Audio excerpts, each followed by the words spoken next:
не согласувам. Мојот ум е едно нешто, или ќе го почитуваш, или не. Да не биде нескромно. Отидов во една Франција, не ја познаваше никој. Дојдов до нивната енциклопедија. Со што? Со партска книжка? Не. Со работа. Има една друга работа која што е... То мора да биде основен постулат на цела млада генерација.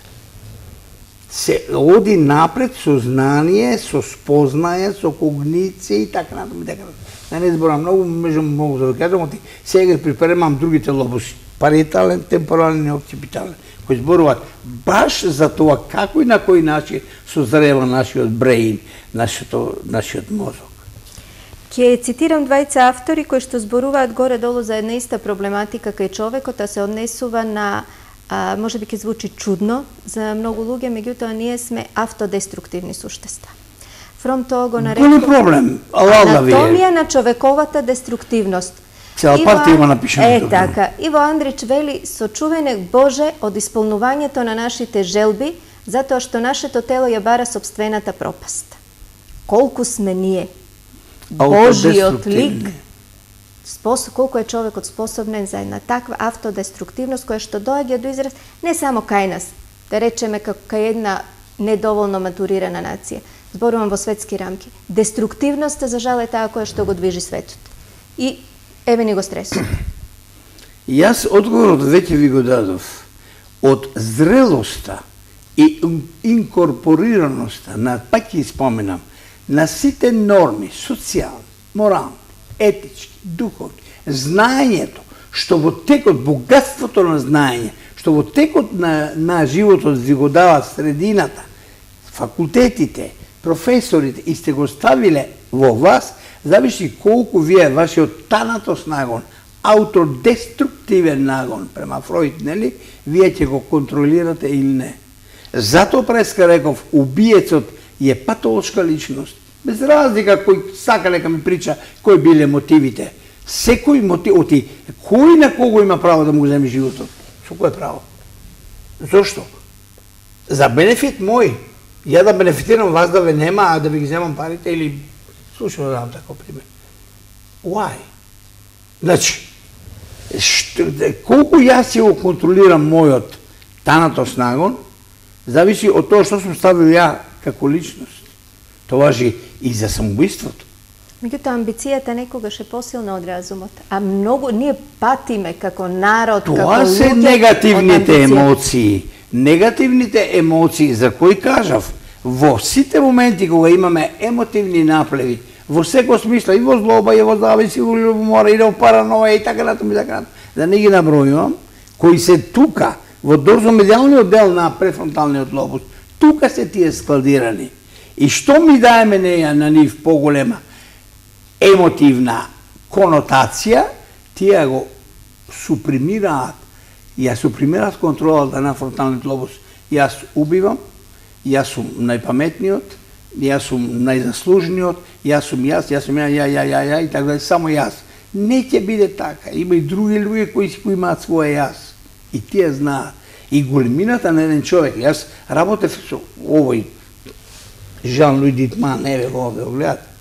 Тој е светски човек. Тој е главниот креатор на нашата енциклопедија. Тој никогаш не се поставил, пред ние сме 10 души, дискутираме за случај X и да рече, јас знам, ова е вака и тачка. Никогаш. Тој секогаш не изслуша и вели, дали сме согласни сега, еве, го моето мислење, ме разбирате ли? Тоа е меланжелен, тоа е една консултација која ја прави вистината во животот. Тоа ни фали. Во тој дел ми се чини дека источната традиција, источниот свет, што го викаме ние, има овде еден посебен баланс, посебна рамнотежа на енергија. Ние знаеме да се исмееме на мантрите, знаеме да се исмееме на чакрите како западна традиција или како некој мелес помеѓу западното и источното. Знаеме да се насмееме на хармонијата и на рамнотежата меѓу човекот, Бог и природата. Многу убава реченица. Многу убава и ја ќе бидам слободен сега ја да ви прочитам. Значи, на почеток на оваа книга, со мојата почитувана соработничка Теодора, си дозволивме да напишеме за источното учење 5 тајни на животот. Само ќе ги напомнам. Тајната на раѓањето, тајната на смртта, тајната на управувањето, сето тајна. Нема да мислите дека некој се родил за да управува. Сега многу можам да ви кажам за тоа. Тајната на природата што не обкружува и тајната на мантрите. И сега заклучуваме, обично. Во западниот свет за тајна се смета нешто што е срамно и нечесно. А за човекот од истокот таа е чест и се смета за светост. И овде има една партија, би препорачувам, вие сте прочитале, се вика Космички танц. Направивме една космички танц паралела. Источниот мистицизам и модерната физика. Со 2 реченици. Не излигуваме од контекст, него сме во контекст на стресот. Јас како единка не можам да бидам надвор од збивањата во универзумот. Абсурд. Ние сме дел зрнце од универзумот. Универзумот е една таква сложена машинерија, сила, немам збор. И сега тука почнуваме од сите физичари кои што оставиле траги во светската физика и историја, од Исак Њутон кој велел тој тоа да не ме замарам, од Максвел, така натаму да Фарадеј и сите, до Анштајн, нели? И сите тие кажале, тоа дојдовме до последниот момент, до бозонот, до Божјата честичка на Бикс, нели? Пред година дена, кој доби Нобелова награда, за тоа, значи, постои една космичка енергија која има влијание врз нас. И сега се враќам на источната мистика. Пред 6000 години прочитав многу. Одушевен сум од тоа што тој индиски и тој кинески човек знаел пред 6000 години. И што кажал? Значи, доваѓаме до структурата на атомот што они ја предвиделе со јогата, со влегувањето во еден собствен свет, како никој начин не би јасно, и то постои некоја комуникација, предпоставувам. Не сум ниту параноик, ниту човек кој излегол од нормалата. Значи, и сега, оно што зачудува е тоа што го рековме паралела меѓу источната мистика и модерната физика. И сега, тие се повеќе и повеќе составуваат, имаат исто мислење. Овие, со сите природни закони кои што ги измислуваат, од Анштајн до сите.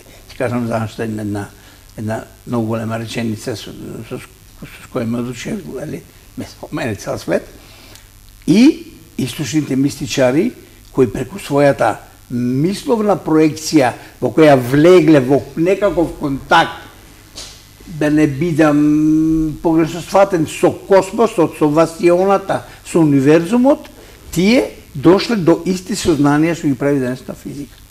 Има неколку реченици од еврејски мислители. На прво место е Мојсеј кој вели во животот се е закон. Мојсеевите закони, 10 Божји заповеди. Ова е Исус Христос кој вели во животот све е љубов, све е емпатија. Да дадеш за да ти биде вратено, ама да дадеш. Пошто дојде Карл Маркс кој вели во животот се е пари, е капитал. Па дојде мојот тата Фройд кој вели во животот се е секс. Нели, затоа што либидото е главниот креатор и мотиватор на сите активности наши. И доаѓа тата Анштајн и вели, да, во животот се е менливо и миливо, бидејќи се е релативно. И мислам дека има потpuno право. И јас си дозволив со мојата маленкост, нели, да го малце дополнам тоа и велам вака, вистината е во тоа дека во животот и законот, и љубовта, и парите, и сексот се е релативно, зашто се е менливо и милливо. Луѓето мора тоа да го сватат. Ние мислиме дека сме вечни.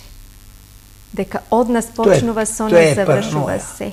Тоа е тешка параноја. Параноија, јас не знам дали знаете дека грчки зборам подобро од македонски. Да.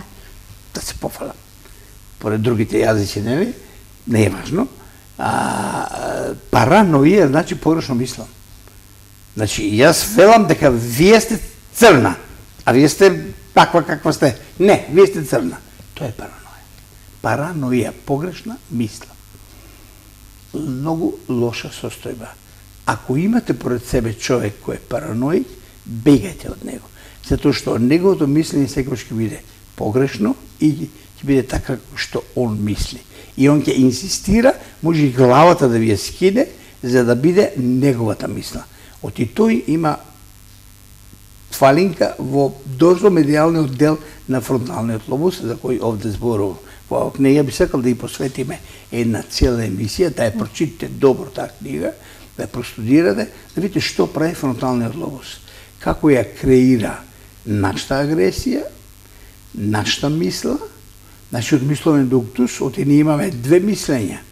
Едно внатрешно, кое е богато, и ако имате добар фронтален лобус, тој сечи многу работи. И вели, ова не смееш, затоа што си воспитан. Затоа што во тој момент, пред тие луѓе, тоа не смееш да го кажеш. Дали ме разбирате? Во тој големината на еден човек, во тој богатството и матурацијата на една личност. Оно што по-народски го велиме самоконтрола, која што за жал ни недостасува. И она што го нафрлив преска една реченица од браќа Карамазови на Достоевски, а тоа е ако Бог не постои, тогаш се е дозволено. На Иван Каравазов славната реченица. Овде кога речам Бог, не мислам Бог во религиозна, теолошка смисла на зборот, а Бог постои во секој нас. Мал Бог.